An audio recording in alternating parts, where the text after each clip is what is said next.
Bonjour et bienvenue. Aujourd'hui, on est dimanche matin, il est 10h45. On a pour invité d'honneur Stéphane Porato que tous les Toulonnais ont en mémoire. Stéphane qui est aujourd'hui coach des gardiens à Créteil. Créteil qui a battu le Sporting hier soir 5 buts à 1. Et on a bien sûr un envoyé spécial, vous le reconnaissez maintenant. On va commencer d'abord par l'envoyé spécial pour avoir l'avis du supporter présent sur place avant d'interroger Stéphane. Ouais, bonjour à tous. Effectivement, j'étais hier au stade après Bobigny. Que dire? Alors un peu comme j'ai mis sur le forum, j'ai trouvé que dans le jeu, par rapport à Bobigny où on n'avait vraiment rien présenté, on a été meilleur dans le jeu. On n'a pas joué sur des grands ballons comme on avait pu le faire il y a 15 jours. On a essayé de construire, mais bon, clairement, c'est la défense qui a pêché. Alors au-delà du but gag qu'on prend le deuxième sur l'erreur de Deuxième. Benedine.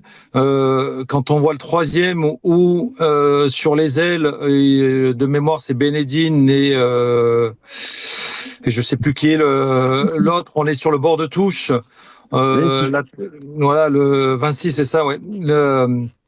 Le joueur de Créteil fait une feinte, on prend deux petits ponts et pour laisser partir l'attaquant tout seul. Enfin, c'est pas à ce niveau-là, c'est inadmissible. Sur les ailes, on a pris le bouillon sur les ailes, clairement, quoi. Ça a été, ça a été un non-match sur la défense, quoi. C'est dommage parce que à la mi-temps, on était 4-5 Toulonnais, on se disait, il y a la place.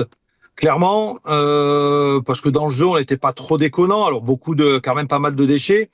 Euh, mais on se disait il y a la place parce que on voyait qu'on essayait de construire, qu'on laissait pas de grands ballons devant pour Diallo. Et finalement, le but dès la reprise nous tue. Et puis après il y a plus de match. Hein. On essaye de pousser, mais bon, quand on laisse des boulevards devant, c'est pas la peine, quoi. Clairement il y a pas photo, quoi. On a été inexistant en défense, quoi. Euh, Anto, je l'ai trouvé quand même moins bon que ce qu'il avait été à Bobigny. Par contre, un bon match de Solihi. Solide. Je pense qu'il a quand même tenu la baraque. Alors facile de dire quand on en prend 5 de tenir la baraque, mais bon, on aurait peut-être pu en prendre quelques-uns de plus. Dilo, pas grand-chose à faire de mémoire. Il n'a pas eu de super arrêt à faire. Il en prend 5, il va en chercher 5 au fond, quoi. Hein, Et puis, alors après, au niveau de l'attaque, des centres qui trouvent pas preneur.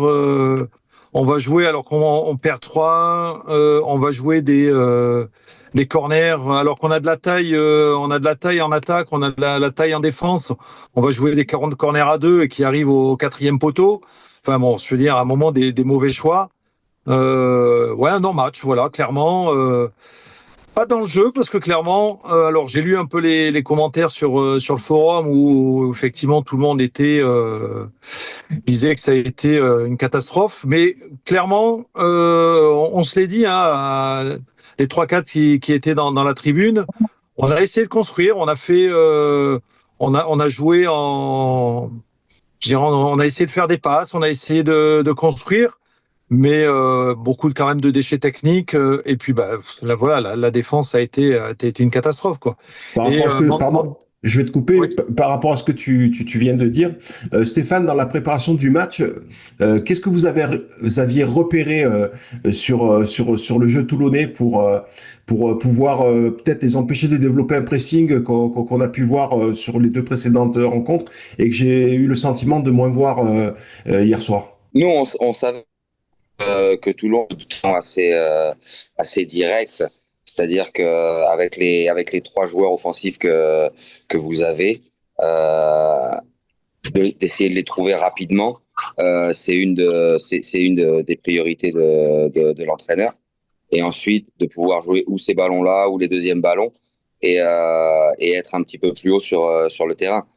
Donc nous, on avait identifié ça, on avait identifié les forces et les Les faiblesses?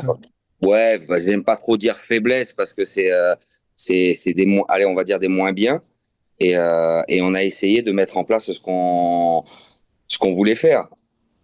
Après un match, quand tu mets les occasions que tu as très rapidement, ça change beaucoup de choses. Et nous, c'est ce qui nous a manqué sur les deux premiers matchs. Et là, contre Toulon, en fait, au bout de un quart d'heure, 20 minutes, on est dans de bonnes conditions parce que Momo réalise déjà ce premier but et réalise quelque chose Moi, de, Ben Fredge. Hein. ouais, de juste parfait. Et ensuite, derrière, notre pressing fait que Mehdi se trouve dans une situation où il juge pas correctement la position de nos attaquants. Et on arrive à intercepter ce ballon pour le 2-0. À partir de là, quand au bout de 20-25 minutes, tu mènes 2-0 contre clairement une des équipes qui fait partie des cadors de ce championnat, le match, il est tout de suite beaucoup plus facile. Et pour Toulon, bien sûr, il s'avère beaucoup plus difficile parce que, en fait, tout ce que tu mets en place, d'attendre l'adversaire et d'essayer de le piquer en contre, en transition offensive rapide, ben, ça devient beaucoup plus compliqué de le faire. Malgré tout ça, ils font une belle action, ils reviennent à 2-1 avant la pause. Et je crois que nous, on a bien négocié, que ce soit ce début de match ou le début de la deuxième mi-temps. Ça a été des moments qu'on a plutôt bien négociés. Et du coup, on s'est rendu le match un petit peu plus simple. Ouais, c'est justement ce sur quoi je voulais revenir. C'est vrai que le Sporting revient 2-1. On se dit que il va être capable de revenir sans doute au score, en tout cas de mettre en place un jeu lui permettant de peut-être revenir au score. Quel a été le discours à la mi-temps pour finalement vous revenir avec la même envie, la même appétence que lors de la première période? Bah, écoute, il y a pas un grand discours à faire quand tu es dans notre position où on est une équipe qui faisons un début de championnat, on va dire moyen. Après, il y a beaucoup de circonstances atténuantes, mais néanmoins, en termes de points, ce début de championnat était moyen. S'il faut rajouter une couche à la mi-temps à nos joueurs pour leur expliquer qu'il faut continuer d'aller de l'avant et d'essayer de concrétiser les occasions qu'on peut avoir, ça serait dommage. Donc, en fait, il n'y a pas eu grand-chose à dire, si ce n'est leur montrer qu'ils étaient dans le vrai, qu'ils faisaient des choses bien. Et c'est pas ce but qui intervient un petit peu avant la mi-temps qui changeait les choses. On était sur quelque chose de cohérent. On allait de l'avant, on récupérait des ballons intéressants. Après, Toulon a des armes offensives, donc voilà, que Toulon se procure quelques occasions. Bon, bah, c'est normal. Quand tu attaques et quand tu veux proposer quelque chose, forcément, tu t'exposes un petit peu. Et contre une équipe qui a un pouvoir offensif comme celle de Toulon, bon, bah, écoute, de prendre un but, c'est pas non plus quelque chose de totalement déconnant. Mhm. Par rapport à toi, ancien Toulonnais, par rapport à Mohamed Benfredj, est-ce que c'est un match que vous aviez coché ou est-ce que il avait une saveur particulière pour toi et Mohamed? Alors, pour Momo, je sais pas, parce qu'on n'a pas vraiment, vraiment discuté. Et puis avec Momo, on coïncide tous les jours et on est ensemble, tout ça, mais on n'a pas coïncidé à Toulon ou ce genre de choses. Après, quand on est ancien de Toulon, forcément que quand tu rencontres ton ancien club, ça a une saveur particulière. Moi, c'est quand même le club qui m'a vu débuter au plus haut niveau. C'est le club où j'ai fait mes premiers pas au centre de formation, où j'ai commencé à apprendre vraiment plein de choses pour me préparer au haut niveau. Donc ce club-là, il a une place particulière quand même dans mon cœur et dans ma vie de footballeur. Donc quand, quand j'ai l'occasion, et ça a été que très rarement dans ma carrière, de pouvoir rejouer contre Toulon, ça fait toujours un petit pincement. Manu, petite intervention? Ou je Oui, continue sur mais mes après, questions? Mais vas-y, vas-y.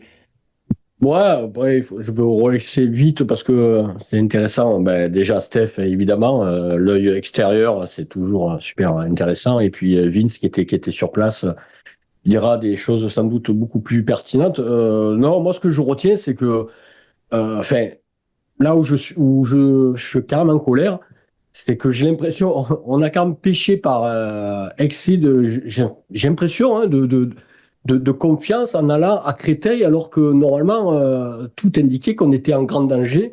Steph me l'avait dit alors quand je l'ai sollicité. Bon, il était évident qu'eux, ils étaient archi motivés à se relancer après un début de saison un petit peu difficile. Et puis nous, là, je vois que ben, hier où on a pêché vraiment, c'est le jeu sans ballon. On a été catastrophique, hein, défensivement, mais les milieux aussi, d'une passivité. Alors, à la rigueur, le deuxième but, c'est un cadeau. Bon, là d'ailleurs, excès d'humilité aussi de l'équipe, et Benedine en est le symbole, parce que voilà, il fait une masterclass la semaine dernière, peut-être un peu tôt par rapport à son état de forme.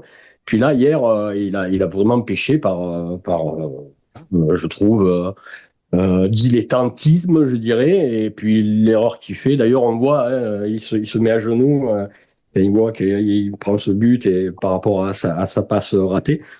Bon, c'est des choses qui peuvent arriver, mais ça a été tout le match comme ça. Et donc, je dis, parce que, comme le dit très justement, moi, c'est une réflexion que j'ai dit hier sur le groupe, hein, quand on se discutait, quand on discutait entre nous, je disais, c'est bizarre parce que dans le match, on n'est pas si dégueulasse que ça, en fait. Et je dirais que même avec le ballon, on fait sûrement notre meilleur match. Alors, Bobigny, on a été catastrophique, mais on a été bien meilleur que face à Grasse.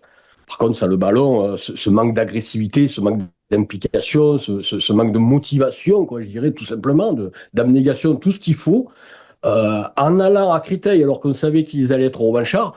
Ça, je me l'explique pas, ce manque de caractère.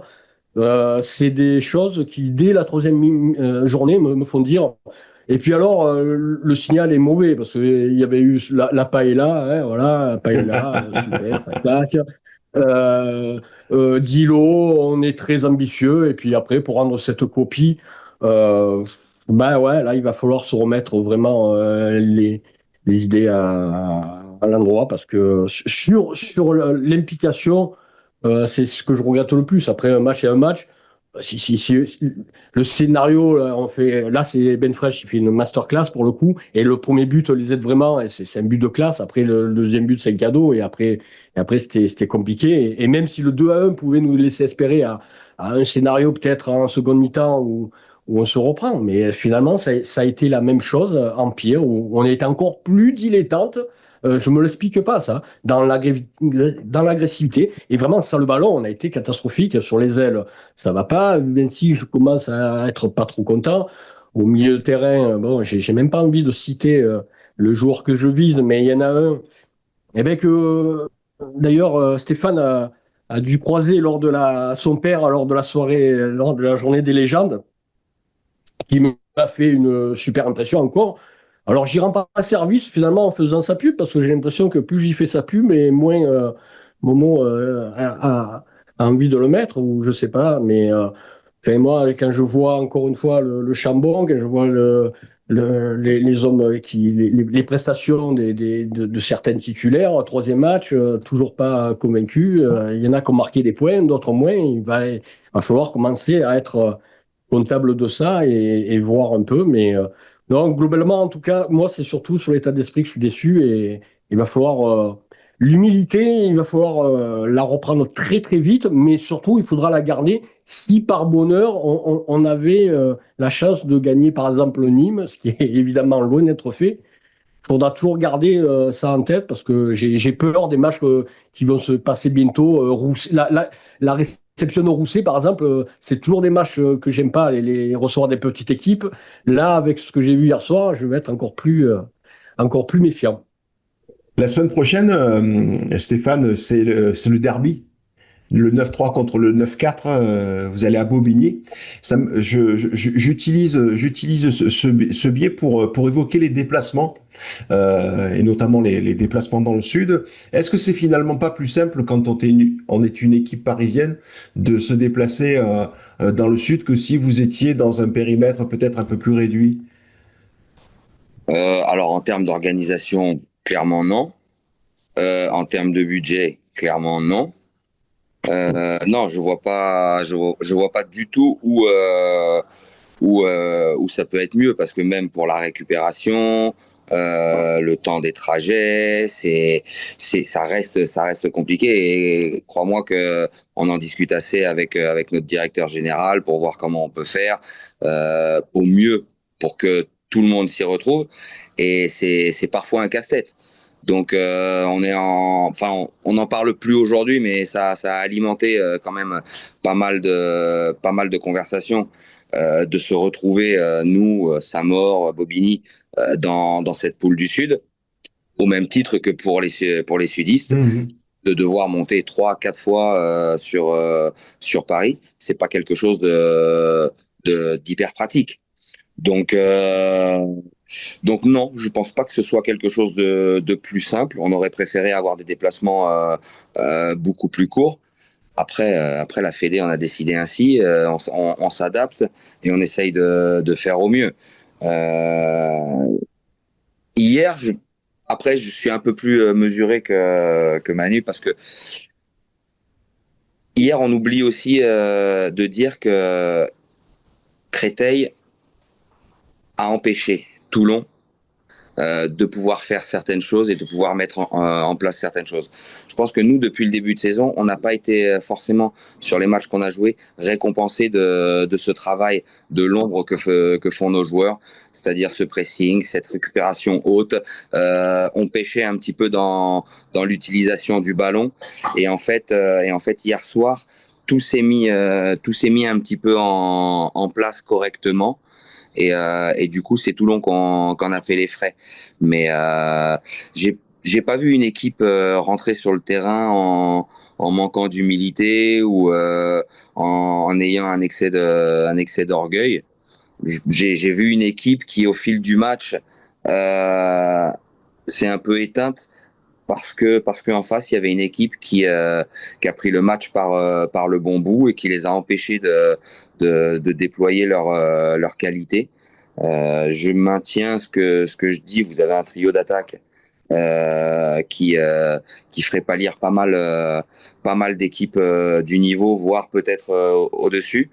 Défensivement, même si hier il y a eu quelques largesses, ça reste quelque chose de solide. Le milieu, pour l'instant, c'est vrai que c'est un des éléments qu'on voit un peu moins, parce que le jeu proposé par l'équipe les met moins en évidence. Mais il y a des joueurs de qualité.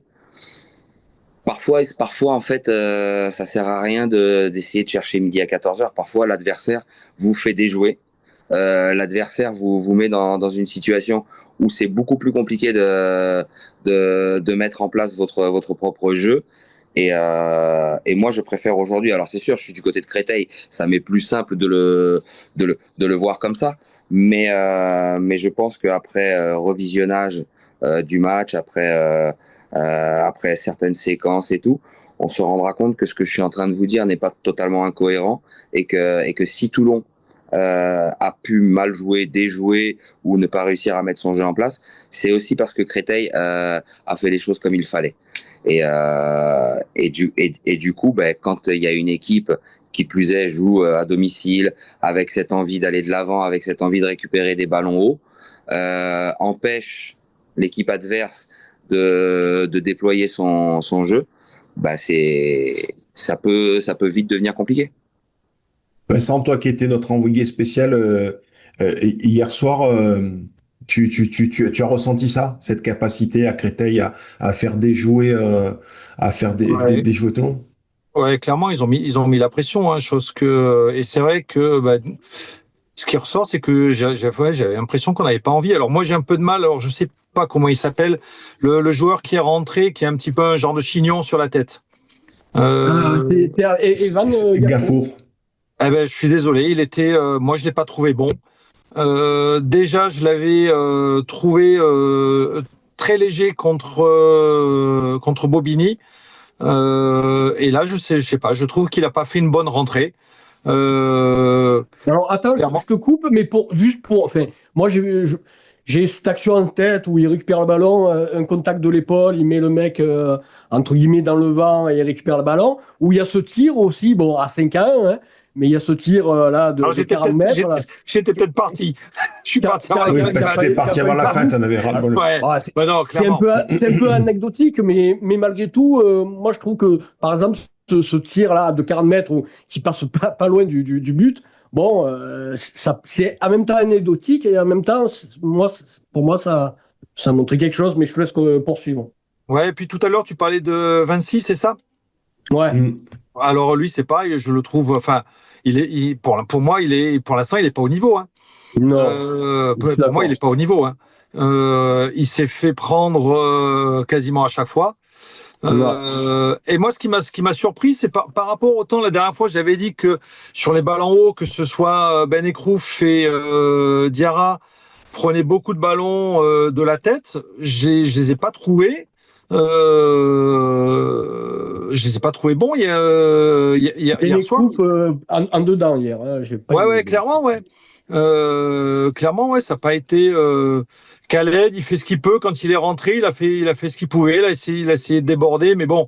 Diallo, bah, il a fait du Diallo. Hein. Il s'est chauffé une ou deux fois. D'ailleurs, il prend un carton.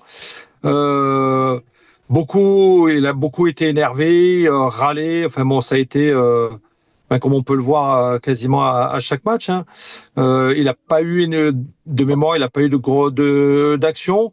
Il fait un raid solitaire, je crois, en fin de première mi-temps. Je crois que c'est lui d'ailleurs où il y a un coup franc à l'entrée juste à la limite de la surface. D'ailleurs, Ben, je trouve qu'il partait bien.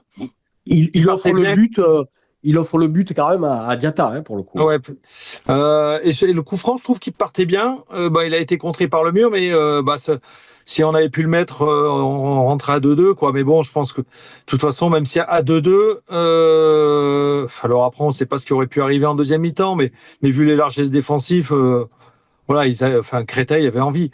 Moi, j'aurais juste remercié quand même les gens de Créteil parce que, comme je crois que c'est toi, Cuny, qui avait marqué que c'était gratuit pour dans la tribune d'en face.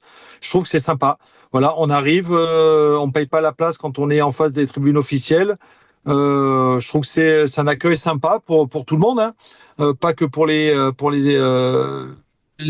supporters adverses. Tribune était voilà, c'est gratuit.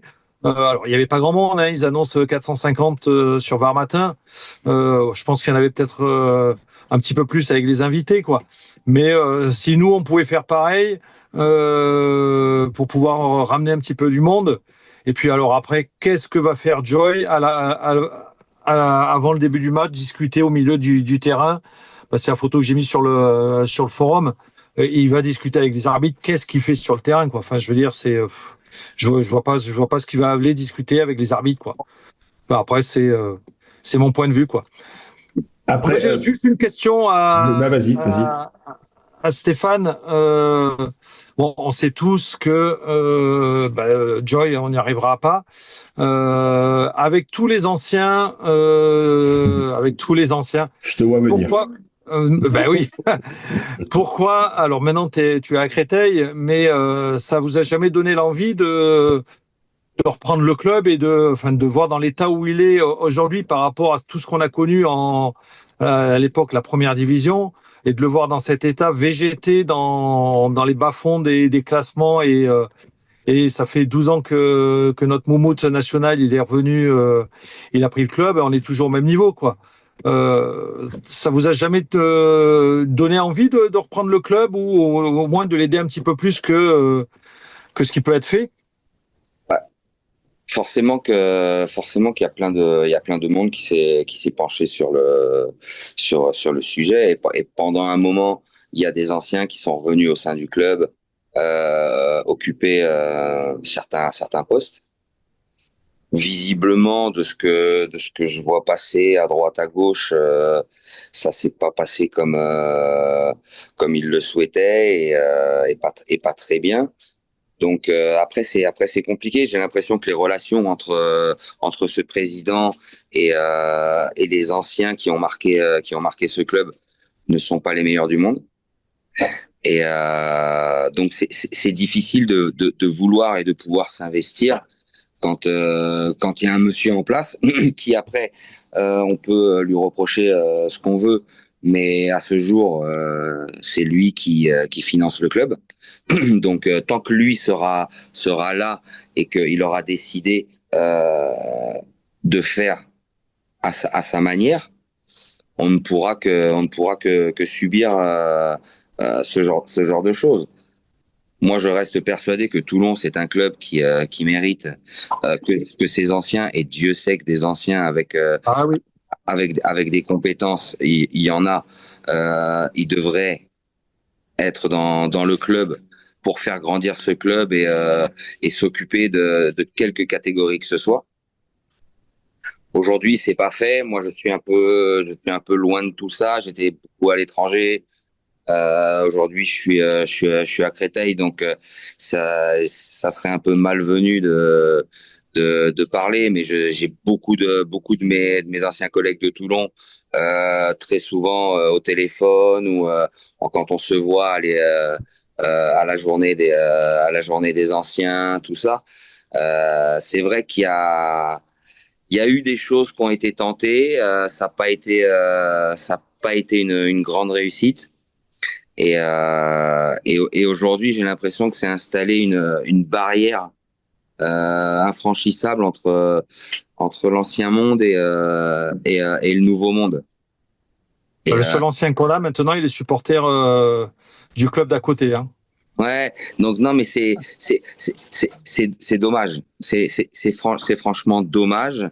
Est-ce que c'est irréconciliable? Je j'ai pas les tenants les aboutissants, mais en tout cas, Toulon mériterait que beaucoup plus de gens compétents qui sont des gens qui ont le sporting vraiment dans le sang s'y intéressent et aident ce club. Ça veut pas dire que ceux qui sont là aujourd'hui ne font pas du bon travail. Hein. Ça veut dire juste que il y a je pense qu'il y a de la place il y a de la place pour tout le monde. Et il faut simplement en avoir l'envie et peut-être avoir une vision qui soit un poil différente de ce qu'elle est aujourd'hui. Et moi, c'est ce qui m'a plu dans ce projet de Créteil au départ, parce que la vision, elle était cohérente et, euh, et, et elle était basée sur quelque chose de concret et qui était avec mes valeurs. Et c'est des valeurs que en fait tous les anciens partagent pour leurs anciens clubs. Il reste 9 minutes. Ta réponse me permet, Stéphane, de te poser deux questions. Justement, la première, c'est comment se comporte Xavier Niel par rapport au club? Est-ce que c'est quelqu'un qui s'immisce, qui est présent souvent au club, ou est-ce qu'il a vraiment délégué le truc en étant simplement actionnaire majoritaire du club? Ça, c'est ma première question. Et le second est plus lié aux objectifs. Et aussi, je digresse un petit peu. Quand on voit que vous mettez les entrées gratuites, par exemple, est-ce que c'est aussi un moyen d'essayer de faire en sorte de conserver peut-être des supporters que vous aviez que le club a perdu suite à la relégation? Alors finalement, il y a trois questions. Ouais. Non, mais écoute, alors pour le moment, Monsieur Niel, enfin moi personnellement, je l'ai pas vu. Je sais qu'il est en contact régulier, même voire très régulier avec notre DG Olivier Mianet. On a très souvent la présence de celui qui est notre président, Anthony Marek, des enfants de Monsieur Niel qui s'implique dans la vie du club. Mais à proprement dit, Xavier Niel, pour le moment, moi, j'ai pas eu la chance de rencontrer, et je pense que c'est un homme qui est très très très occupé, et il a mis justement les gens en place dans le club, et il a cette intelligence de les laisser travailler, et ce qui permet de pouvoir avancer. Après, non sans mal, hein, parce que quand on change entre 18 et 19 joueurs dans un effectif, qu'on change tout le staff, que le directeur général revient après plusieurs années, en interne, il y a plein de choses que personne ne voit, mais qu'on a dû modifier, tout ça. Ça fait beaucoup de changements pour, euh, en fait, pour l'instant, 8 semaines de travail. Mhm.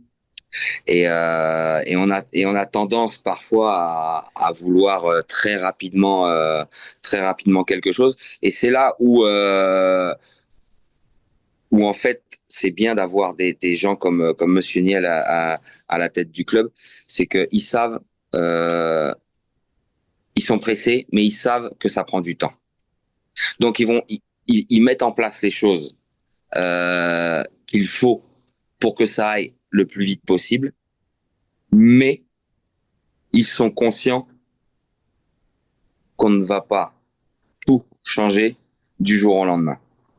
Et c'est pourquoi que aujourd'hui, effectivement, de par les recrues qu'on a fait au club, de par le staff, de par tout ça, naturellement, nos adversaires nous ont mis en tant que un des favoris de ce championnat. Mais mais eux savent que si ça se fait pas cette année, ça se fera l'année prochaine. Et ils savent que voilà, le foot c'est comme ça. C'est pas une science exacte. Parfois t'as beau mettre tous les ingrédients qu'il faut, et il y a un petit truc qui se passe pas parce qu'il y a il y a une dimension humaine dans le foot qui est très importante et que très souvent d'autres investisseurs, d'autres présidents de clubs ont tendance à oublier. Là, c'est pas le cas. Donc voilà.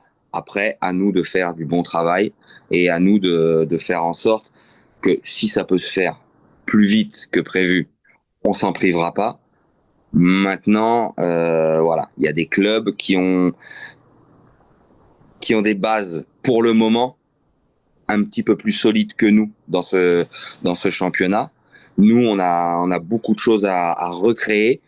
Créteil a quand même un passé important, solide, et j'en viens là où tu voulais en venir avec les tribunes gratuites. En fait, c'est pas un simple projet de quelqu'un qui arrive, qui met des sous et qui veut faire monter son club le plus haut possible. Il y a un vrai projet social au sein du club, avec justement ce centre de formation qui pourrait voir le jour d'ici 2, 3 ans. Le Val-de-Marne, c'est un département de l'Île-de-France très important où il y a un vivier immense en termes de joueurs de football. Créteil, c'est un des plus gros clubs de France en termes De de licenciés. licenciés. Ça veut dire ce que ça veut dire ce que ça veut dire. Ça veut dire que il y a des joueurs, il y a du potentiel, et la mairie investit aussi beaucoup d'argent dans ce projet social. Donc en fait, tout se mélange, et il faut un petit peu de temps pour que tout s'emboîte correctement. Voilà, il y a des personnes compétentes à chaque poste. Quand il y aura des choses à pourvoir, j'imagine que les personnes concernées les pourvoiront. Pour l'instant, tout va dans le bon sens. Peut-être que certaines personnes pensent que ça va pas assez vite. Moi, je peux vous dire que compte tenu du contexte, compte tenu de tout ce qu'il a fallu changer et mettre en place, en être là au bout de 8 semaines, c'est très bien. Ok, ben c'est super, tu vois, on finit quasiment dans les temps. Il reste 1 minute 30 et pas plus. Si Manu, tu veux faire une petite conclusion. 1 30. Oui, alors c'est une conclusion que j'ai en tête depuis un petit moment. J'anticipe parce que, alors, c'est un petit coup de gueule par anticipation. J'en peux plus de toujours voir les mêmes chants de victoire après les Ah, matchs depuis 10 ans. C'est des chants de victoire d'adolescents, hein. C'est bidon, hein. Et machin, il a tiré, et truc, il a marqué. Donc j'espère que ça, j'en peux plus de voir ça. Je veux de l'humilité, moi, personnellement. Et comme je l'ai dit, Et alors, c'est marrant parce que, bon, j'ai été le premier à le dire, mais ça semble être l'objectif de beaucoup de personnes. Il faut recréer quelque chose cette année à Toulon, une identité, etc. Donc, si vous voulez créer une identité, ne faites pas comme les autres, surtout quand les autres, c'est bidon, mais enfin, voilà, ces chants qui sont toujours pas les mêmes, j'en peux plus. Dans la victoire, essayer de créer quelque chose de plus identitaire. Et puis surtout, humilité, humilité, humilité. Malgré tout, je reste un peu quand même sur ce que j'ai dit. Il y a quand même eu un manque flagrant d'investissement et on le voit le plus, c'est quand on n'a pas le ballon. Et sur ça, ça a été très passif. On a été très passif hier et j'espère ne plus revoir ça. Et qu'il y ait nos réactions, ça sera bien. Mais après, ce qu'il faudra, c'est être dans la réaction, c'est une chose. Il faudra aussi être capable de maintenir ça tout au long de l'année.